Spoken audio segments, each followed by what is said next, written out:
우리가 잘 아는 다니엘의 세 친구들입니다. 이제 다니엘이 꿈을 해석하고 한 19년 세월이 지난 다음에 다시 한번 큰 시험을 만나게 됩니다. 세 번째 다니엘이 그리고 그 친구들이 당한 시험은 금 우상을 만들고 온 백성들로 하여금 절하게 하는 일이었습니다. 그리고 간단해요. 절하지 아니한 자는 다 풀무불 속에 넣어버리라.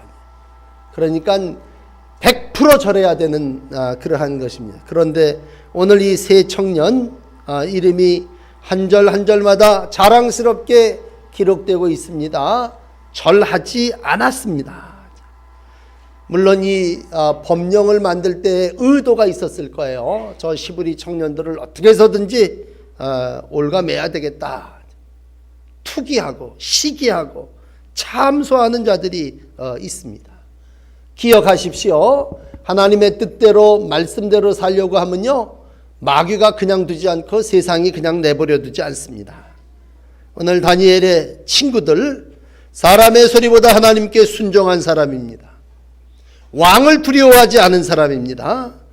불손한 그러한 행동을 하지는 않았지만 오늘 이들은 도저히 피할 수 없는 시험에 걸렸습니다. 웬만하면 절할 수밖에 없는 그러한 상황에 처하게 됐어요. 그러나 여러분, 출발을 이렇게 출발하시면 돼요. 우상을 섬기는 백성은 죽은 백성입니다. 하나님이 바라볼 때 우상 섬기는 사람은 살아있다 할지라도 그건 죽은 자입니다. 뒤집어서 하나님을 섬긴다고 하는 건 이 땅에서 죽더라도 하나님의 귀한 뜻을 이루어가는 자입니다. 그러므로 우상을 숭배하는 백성은요, 이 세상에서 존재할 가치가 없다, 그렇게 생각을 할 때 우리는 선택이라고 하는 기로 앞에서 우상을 숭배할 거냐 죽을 거냐라고 할 때 우상을 숭배한다고 하는 건 살지는 모르지만 이미 그 영혼은 죽은 겁니다. 영적으로 우상 숭배는 곧 죽음입니다. 그렇다면 내가 왜 우상을 숭배하느냐? 난 절대로 우상을 숭배하지 않고 여기서 내 영혼이 살리라. 그건 곧 풀무불 속에 들어가겠다고 하는 것입니다. 오늘 느부갓네살 왕이 큰 신상을 만들어 놓습니다. 충성맹세를 합니다. 아마 대부분 여기에 넘어가겠죠. 앞에 생략한 1절, 2절 부분에 보시면 느부갓네살이 세운 신상 낙성식에 온 사람들을 다 참여시킵니다. 그리고 반드시 절하게 합니다. 이건 어떻게 보면 신성화를 시킨 거죠. 그리고 하나님의 백성을 마지막까지 말살하려고 하는 것이죠. 그러므로 말씀드린 대로 마귀 사단의 역사입니다. 어떤 이는 기록하기를 그 신상의 높이가 27m였다 그래요. 여러분, 금신상 27m면 대단한 거 아닙니까? 그러니까 그 당시에 온갖 악기들, 오케스트라를 다 동원해서 음악을 연주할 때 모든 이는 당연히 절해야 됩니다. 그러나 여기 이름이 기록되어 있는 자랑스러운 세 사람, 사드락과 메삭과 아벳느고는 신상 앞에 절하기를 거부합니다. 그리고 절도 있는 분명한 삶의 목적을 밝히고 있습니다. 우리는 우상 앞에 절하지 않습니다. 우리는 하나님 이외에 절대로 다른 신을 섬기지 않습니다. 그 좋은 음악 소리가 나도 온갖 세상 사람들이 다 절을 해도 드디어 이 유대인 청년 세 사람은 절하지 않습니다. 결국 뭐예요? 그들이 낚아놓은, 그리고 그들이 쳐놓은 덫에, 미끼에 이 세 청년이 걸린 거죠. 그동안 얼마나 눈에 가시 같은 존재였겠습니까? 온 사람이 왕을 섬기고 온 사람이 우상을 숭배하는데 이 사람들만 하나님을 섬기는 거야. 그러니까 어디 이놈들 봐라. 능히 이 풀무불 속에서 너희를 건져낼 신이 어떤 신이겠느냐? 그리고 이들을 이제 우상 숭배에 참여시키게 됩니다. 그럴 때에 오늘 16절, 어떻게 보면 사드락과 메삭과 아벳느고의 최후의 진술입니다. 대답하여 가로되 느부갓네살이여 우리는 이 일에 대하여 왕 앞에 대답할 필요가 없나이다. 왕이여 우리가 섬기는 우리 하나님이 우리를 극렬히 타는 풀무불 가운데서 능히 건져내시겠고 왕의 손에서도 건져내리이다. 그러나 그렇지 아니할지라도 왕이여 우리는 왕의 신들을 섬기지 아니하고 왕이 세운 금신상 앞에 절하지 아니할 줄을 아시옵소서. 이건 누가 누구에게 한 말입니까? 어떻게 보면요, 왕이 최후 통첩을 했는데 이들의 세 친구는 최후의 진술을 하고 있습니다. 다음 주일 날도 또 말씀드리겠지만 우리가 살면서 혼자라면 이거 못했을 것 같아요. 제 개인적인 생각인데 혼자라면 어떻게 이렇게 담대해질 수 있겠어요? 그러나 세 명이기 때문에 사드락과 메삭과 아벳느고는 아주 어릴 적부터 유대 땅에서부터 철저하게 하나님의 말씀 앞에 서서 아주 일생을 신앙의 동지로 살겠다고 작정한 거고 오늘도 그들은 하나님 때문에 죽는 것을 조금도 두려워하지 않습니다. 믿음이 얼마나 좋은지요. 풀무불 속에 들어가더라도 하나님이 건져주실 거다. 이제. 용광로 속에 들어가더라도 하나님이 우리를 살려주실 거다. 물론 그리하지 아니하실지라도 나는 거기에 절하지 않겠습니다. 분명한 신앙관입니다. 여러분 오늘 아마 이런 신앙 가진 사람들이면 사람들이 그럴 거예요. 야, 저 사람은 참 별나게도 예수를 믿는다. 아니 지금 세상에 조류가 있고 풍류가 있고 따르는 게 있는데 아니 그 강요된 경배를 그걸 뭘 그렇게 억지로 안 하려고 그러느냐. 이제. 다니엘의 세 친구는 왕을 높이지 않습니다. 왕들의 신을 절하지 않습니다. 금신상을 바라보지도 않습니다. 오직 우리가 높여야 할 분 하나님 한 분이고 세상의 왕 앞에 우리가 무릎을 꿇는다고 하는 건 하나님께서 용납하는 일이 아니라는 얘기예요. 그런데 이미 이들의 명성이 지방에서 높습니다. 왕도 이들을 얼마나 사랑하는 줄 몰라요. 그래서 오늘 뒤에 말합니다. 야, 이제라도 네가 좀 한번 엎드려라. 그러면 능히 내가 너희를 다 구원하고 용서하리라. 그러면 이때쯤 들어야 될 거 아니에요. 왕이 마지막 기회를 줬는데 그런데 여러분 이 세 청년은 어떻습니까?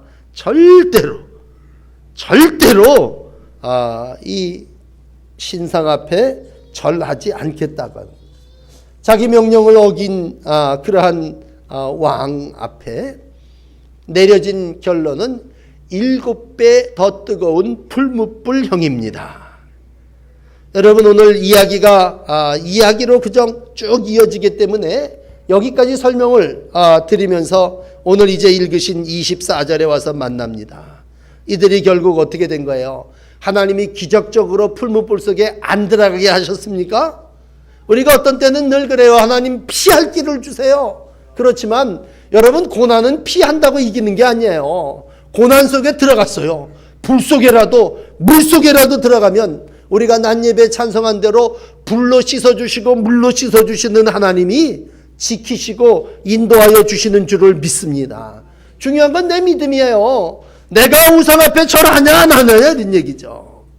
욥은 13장 15절에 그런 말을 해요. 그가 나를 죽이실지라도 하나님이 어딘 세상이 나를 죽일지라도 나는 그를 신뢰하리라.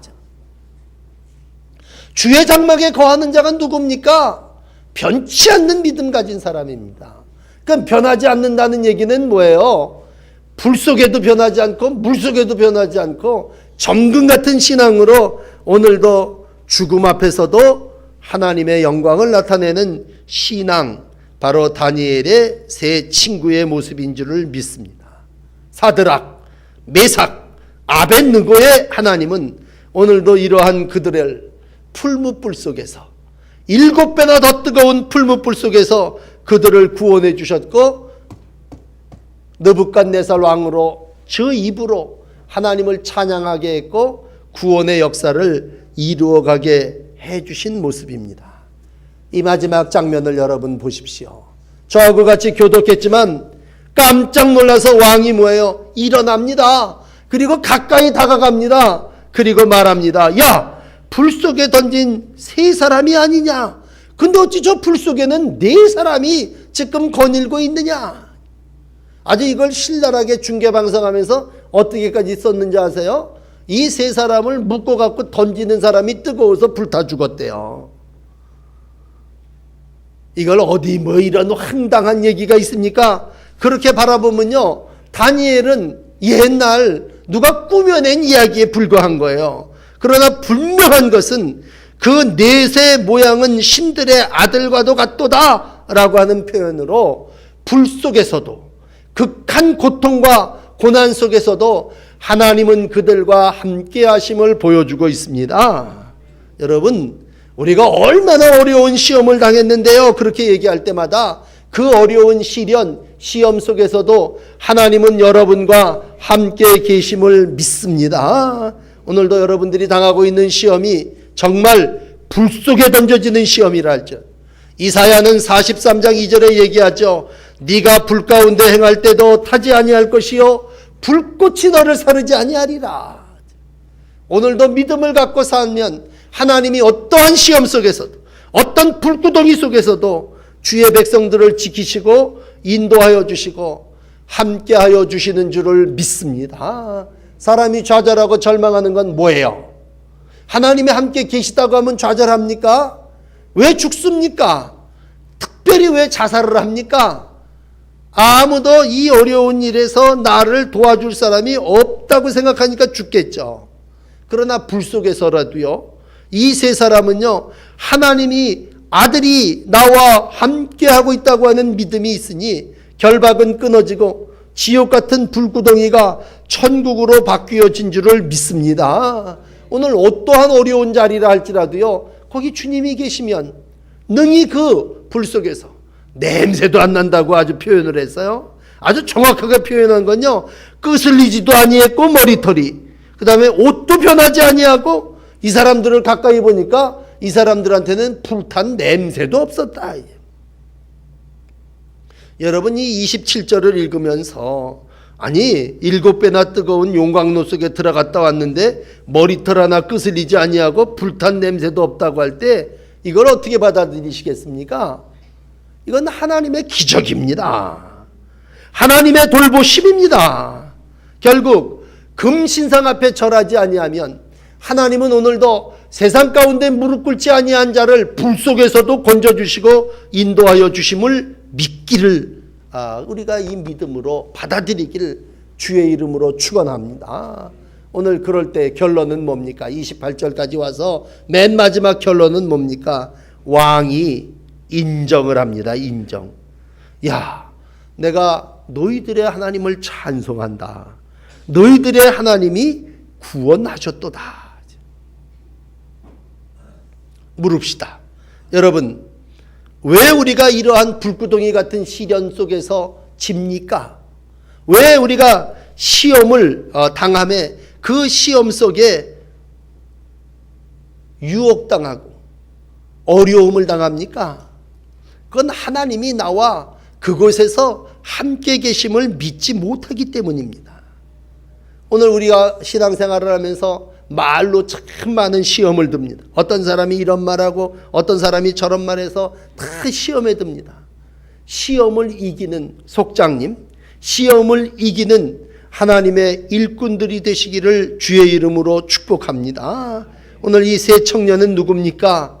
어떠한 시험이 와도요, 하나님 위에 하나님만 섬기고 하나님만이 나의 구원이라고 고백하고 오늘 믿음을 가졌을 때 그 성도를, 그 사랑하는 자녀들을 하나님께서 마지막 때에 이와 같이 승리하게 해 주신 줄을 믿습니다.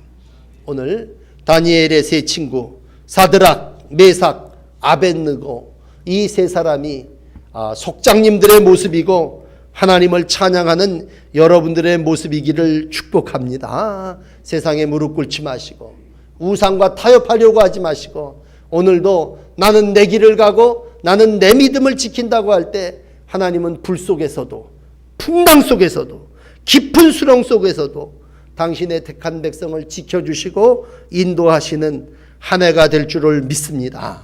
이 믿음 가지시고 속회를 하시고 속회 속에서 시험을 이기는 성도 여러분들이 되시기를 축원합니다. 기도하겠습니다.